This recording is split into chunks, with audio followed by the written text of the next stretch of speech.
যারা আমাদেরকে প্রভাবিত করছে বা প্রেশার দিচ্ছে না ভোট দেওয়ার জন্য, তাদের উদ্দেশ্যে আমার কিছু কথা। আমরা যারা বাংলাদেশের সাধারণ জনগণ, আমরা আসলে জেনে গেছি হা ভোট মানে পরিবর্তন, হা ভোট মানে একটা নতুন বাংলাদেশ, হা ভোট মানে আর কখনো কোনো ফ্যাসিবাদের জন্ম হবে না, কখনোই না, কোনোভাবেই না।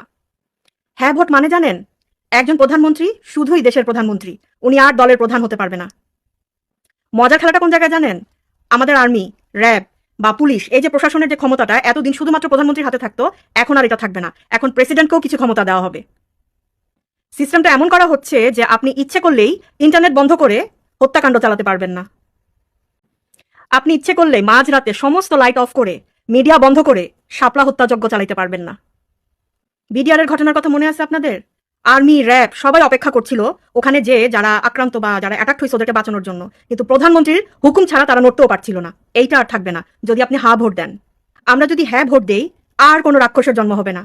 এবার তাহলে বুঝে নেন, যারা হ্যাঁ ভোট দিতে মানা করছে এবং না ভোট দিতে বলছে, ওরা তাহলে কাদের দোসর বা ওরা কে?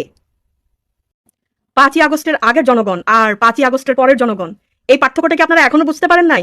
এই যে 5টা বিশ্ববিদ্যালয়ে যে নির্বাচন হলো, সেটা দেখো বুঝেন নাই? না বুঝলে ঘুমায় থাকেন ভাই। মানুষের অভিশাপের পাহাড় জমে গেছে। এই অভিশাপের পাহাড় ডিঙানো এত সহজ না। সো জনগণ কেন হ্যাঁ ভোট দিবে, কেন না ভোট দিবে না, সেটা এখন জনগণ বোঝে। জনগণ আর আগের মতো নাই।